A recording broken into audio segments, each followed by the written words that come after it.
Hello, my name is Dave Willett. I'm a surgeon with an interest in rhinoplasty and training skills.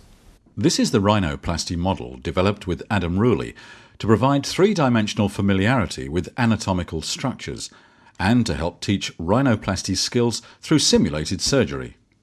The head is weighted to provide stability, and there is an insert which can be obtained separately. The insert is composed of three separate materials which simulate bone, cartilage and the soft tissue envelope. The thermolabile cartilage can be altered with a hot air blower to provide an infinite number of nasal deformities upon which surgery can be simulated.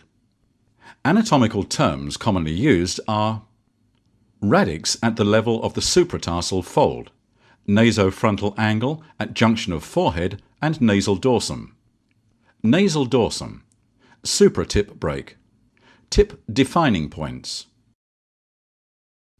columellar labial angle, stomian, menton. Let's analyse this nose and discuss possible changes as we would with a patient. Typical proportions of a Caucasian female are examined here. On an anterior view, the nasal length from the radix to the tip defining points is a little long, 1 mm longer than the stomian to menton.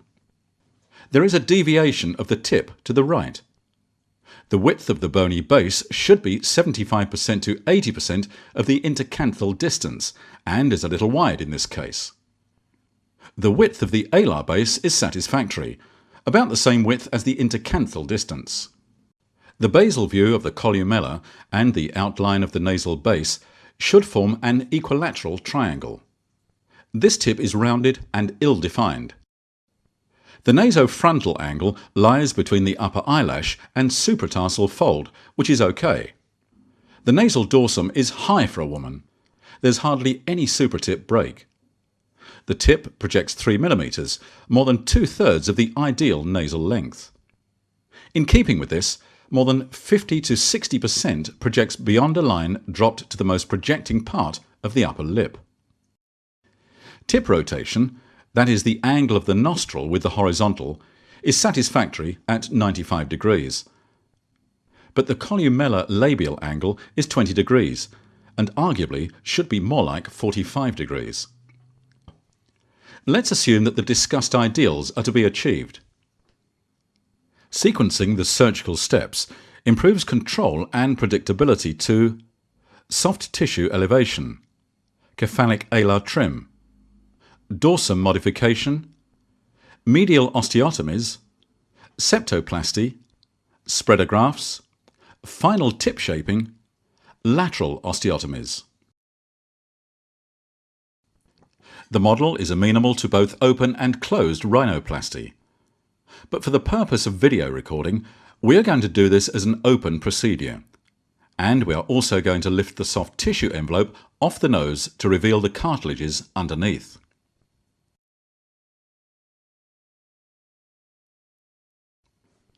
We're going to elevate the soft tissue and periosteum here, just cutting through the periosteum. That's 7 to 8 mm laterally, so preserving support to the periosteum and to the bone. The open approach shows an increased intercrural angle of greater than 30 degrees and widened domes of greater than 4 mm.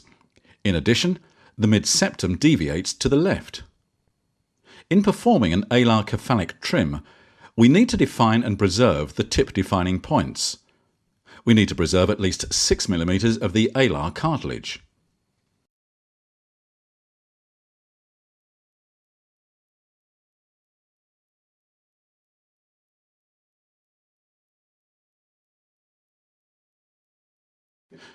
We don't need to go further than 12 mm laterally in this particular instance.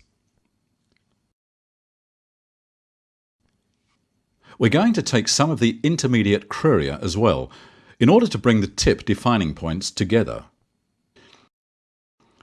In life, we would preserve the underlying mucoperichondrium. Dorsum reduction would begin normally with sub-mucoperichondrial tunnels, bilaterally. The osseous dorsum is reduced next, using a rasp on an oblique basis. Small reductions of 3 mm or more can be performed by rasping alone. The reason for doing it obliquely is to avoid disruption of the attachment of the upper lateral cartilage to the underside of the nasal bones. Next, we divide the upper laterals from the septum by sharp dissection.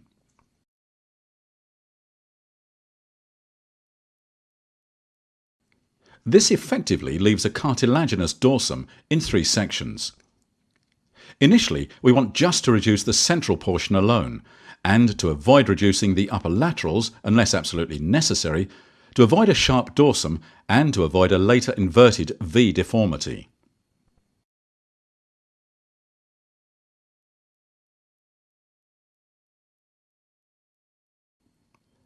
Take the merest, smallest piece of this each side.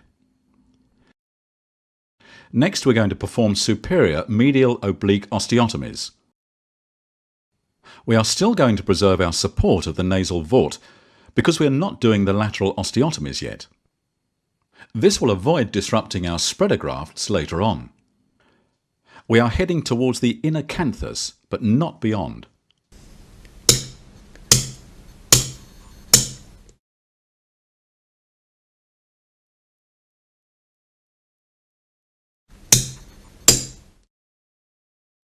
We're now doing a septoplasty, preserving dorsal and caudal struts of 10 mm. This is for graft material. The caudal septum is attached to the maxillary spine in the midline, so we just need to direct attention to straightening this septum to the dorsum. See how there is a deviation to the left there, which we will need to straighten with some spreader grafts.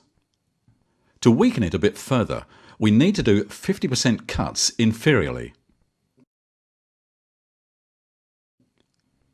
50% through the underside to the midpoints, just to weaken this dorsum, so that we can buttress and straighten it with the spreader grafts.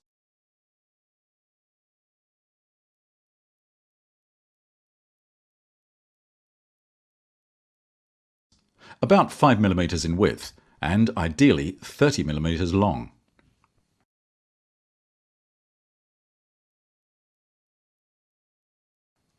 These are our 2 spreader grafts, so put them below the level of the septal plane and secure these initially with needles and PDS sutures.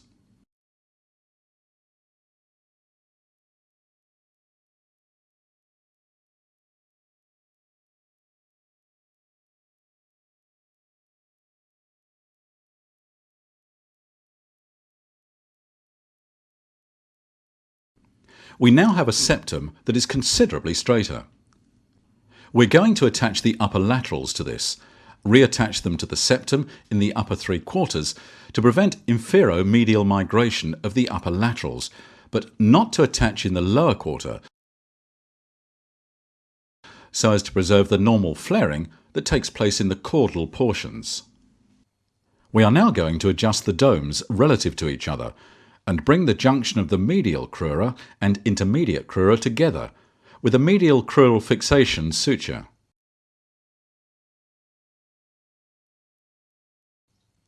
Not only does this equalize the heights of the domes, but also unifies the medial crura, making them less likely to move with subsequent sutures.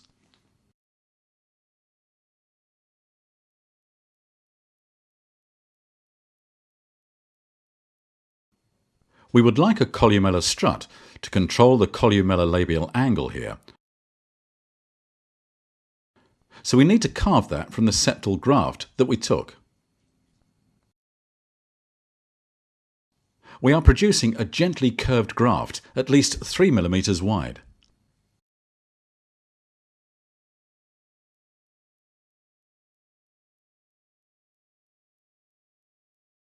We have to sculpt this to how we want our strut.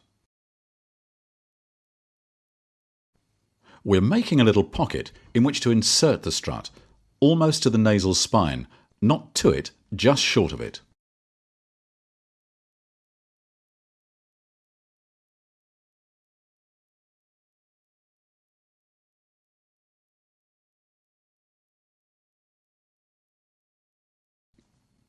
We put temporary needles through to hold the strut in position.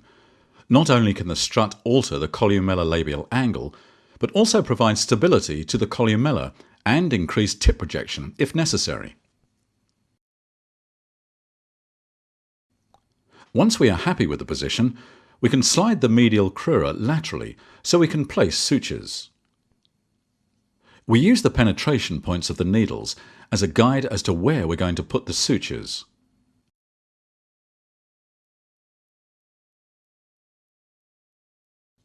We're going to encircle the needles with the suture needle. The suture attaches to the medial crura and the strut. The suture goes through the strut just once, being tied anterior to it.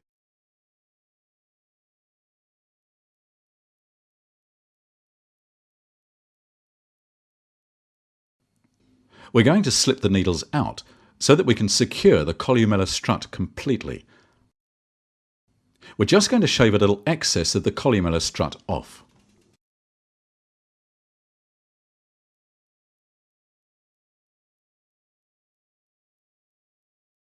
We want to narrow the domes with some domal sutures, which are going to be put 2 mm to 3 mm either side of the tip defining points, which are already marked. Go through the cartilage, not through the mucoperichondrium on the other side.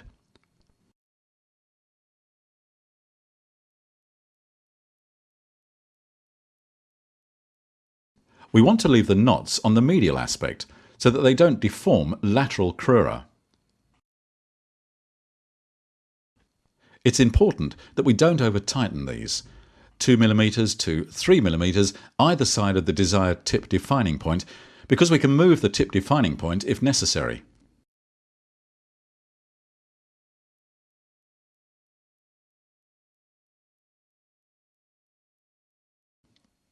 We are happy with this particular tip defining point. We don't want to borrow from the lateral crura.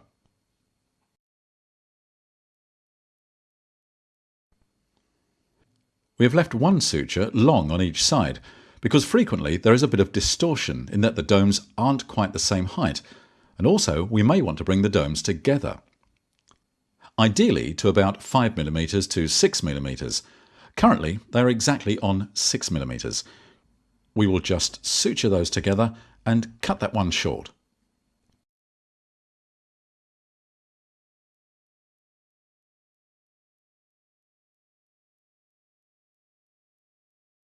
It's usually desirable to create a supra-tip break, particularly in females, and we need to get the tip defining points 5 mm to 8 mm higher than the septal angle. The thicker the skin, the greater that distance should be. Here it's about 6 to 7 mm. The skin here is reasonably thick.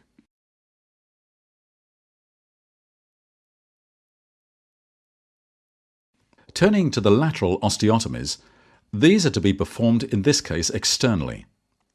Make a single stab incision through the skin alone, into which you're going to introduce an osteotome. We're going to bring this up to within a centimetre of the dorsum, and then sweep it down sub-periosteally in order that we can displace the angular artery and avoid its damage during the osteotomies. Starting at the most stable part of the bone in the middle, we go down to the piriform aperture and up to the dorsum. We want to present an angle to the osteotome rather than it being perpendicular, because that provides more cutting and less transmitted force.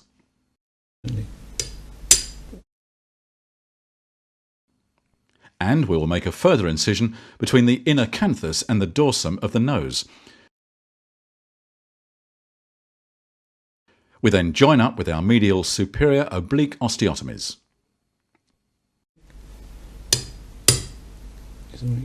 Go. Listening for a change in the sound, we're moving 2 mm at a time until we've got a series of perforations to the dorsum of the nose.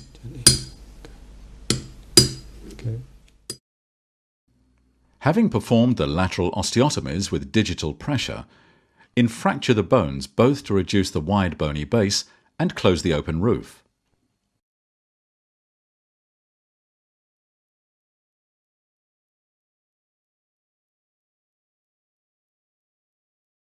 It must be said that the rhinoplasty model is not a substitute for supervised surgical training in the operating room with an experienced mentor, but it is felt to play a useful role in providing an opportunity to learn and practice rhinoplasty skills through simulated surgery in an unhurried environment.